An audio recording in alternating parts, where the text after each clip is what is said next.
Olá pessoal de Paulo Afonso, esse é o nosso último estudo acerca da masculinidade e no primeiro estudo que nós tivemos nós falamos sobre a família, a constituição da família por Deus. Em segundo lugar nós falamos sobre o papel do marido, o trato com a esposa. Depois nós vimos sobre o tratamento com os filhos, a educação, o ensino. E hoje nós vamos tratar sobre o marido como sendo um líder na casa de acordo com a vontade de Deus. Nós sabemos que tudo que Deus criou foi bom, foi muito bom, foi perfeito, porque Deus, na sua infinita sabedoria, Ele criou as coisas perfeitas. E Deus também criou o homem, criou a mulher e criou um sistema muito complexo de reprodução entre os dois. E também Deus estipulou a maneira como esses dois deveriam conviver. E Deus colocou o homem como sendo o cabeça, o líder, o supervisor dessa casa, dessa família, desse lar. E tem um texto em 1 Coríntios 11, 3, que fala sobre isso. O texto diz assim: quero, entretanto, que saibais ser Cristo o cabeça de todo homem, e o homem o cabeça da mulher, e Deus o cabeça de Cristo. O que isso significa? A gente sabe que essa palavra cabeça, o cabeça, ela traz a ideia de autoridade, de liderança e de responsabilidade diante de Deus. E há um texto também em 1 Timóteo 3, 4, que mostra, que complementa isso que foi falado na palavra de Deus. E o texto de 1 Timóteo 3,4 diz assim: ele, o homem, deve governar bem sua própria família, tendo os filhos sujeitos a ele, com toda a dignidade. Essa palavra governar no original, ela traz a ideia de estar à frente.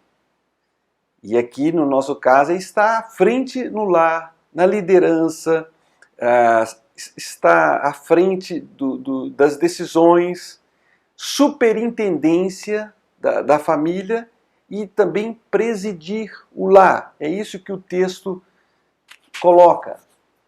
Agora, isso não significa superioridade. O marido, já que o marido é o cabeça, a mulher é inferior. Nada disso. Porque o texto coloca aqui que Deus é o cabeça de Cristo.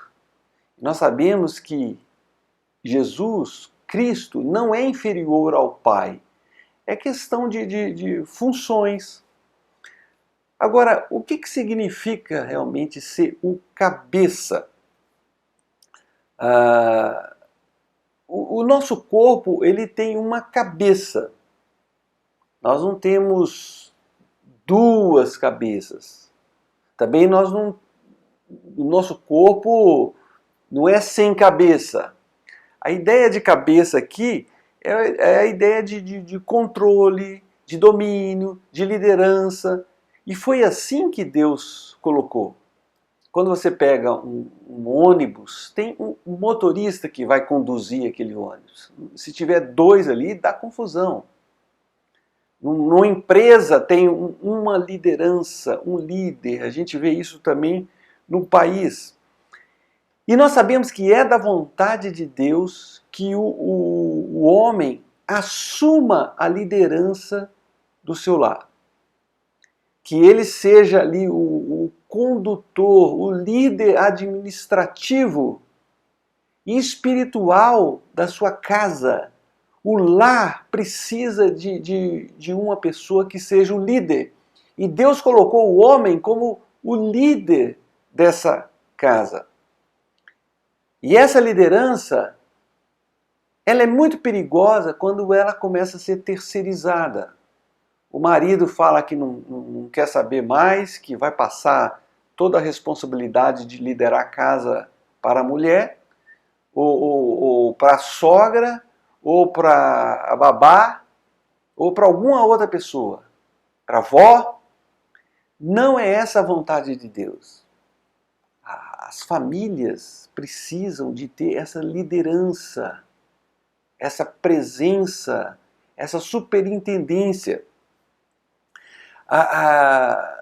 Esse versículo de 1 Timóteo 3 que eu li para vocês, ele conclui dizendo algo muito interessante, que fala assim: pois se alguém não sabe governar sua própria família, como poderá cuidar da igreja de Deus? No caso aqui está falando dos presbíteros, dos bispos, da liderança pastoral da igreja. Mas isso serve também para os homens que estão na igreja, que querem desenvolver tarefas, funções na igreja. Se ele não coordena direito a sua família, cuida da sua família, não dirige a sua família, como que esse camarada vai dirigir a igreja de Deus? Complicado. Então é da vontade de Deus que o homem assuma esse papel de liderança, de coordenação, de superintendência, porque foi assim. Deus colocou dessa maneira. Não significa que o homem vai ser superior à mulher, que vai poder pisar na mulher. Não é nada disso. O mundo está assistindo uma crise de masculinidade. O mundo todo, em vários lugares. Os homens não querem saber mais de assumir o seu papel, assumir a sua liderança, a liderança na família. E isso tem feito um estrago muito grande. O ser humano, ele precisa de um ninho equilibrado. E esse ninho precisa ter uma liderança, um comando. E é isso que a gente está vendo no mundo inteiro, os homens deixando essa função, passando para outras pessoas, não querendo assumir, ou sendo apenas uma presença de qualquer jeito na família. Não é isso que Deus quer. Essa falta de presença masculina tem sobrecarregado muitas mulheres. As mulheres estão fazendo muito trabalho em casa, estão cuidando da educação dos filhos, os filhos estão percebendo esse comportamento dos pais, a família começa a virar uma confusão toda, porque não tem ordem. E não é isso que Deus deixou para a família. Essa confusão, falta de liderança, e é a mulher querendo mandar, o marido querendo mandar, não é isso.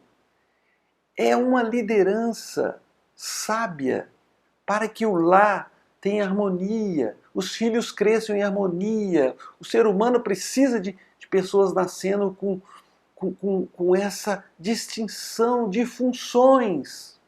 O marido amando a sua esposa, o marido sendo líder, sendo cabeça, sendo autoridade ali na casa, com amor e tendo um ambiente de sujeição de uns aos outros. Por isso, para terminar essa série, eu falo, homens, assumam o papel de pai, assumam o papel de marido, assumam o papel de liderança, liderança administrativa, liderança espiritual na casa de vocês. Não deixa virar um balaio de gato. Assuma. Se vocês não conseguem, peça para Deus sabedoria para vocês poderem conduzir a sua família, ser um líder espiritual. As famílias hoje estão todas desestruturadas. Por isso, entregue a Deus a sua família, assuma a liderança. E que Deus abençoe essa empreitada, esse trabalho na vida de vocês. Ore pela sua família, porque o nosso inimigo tem feito de tudo para destruir a família. Porque a família é o que Deus criou. Deus criou para a gente poder criar os filhos para que eles nasçam e cresçam com sabedoria, com maturidade e com temor de Deus, observando o comportamento dos homens. Que Deus abençoe a todos vocês.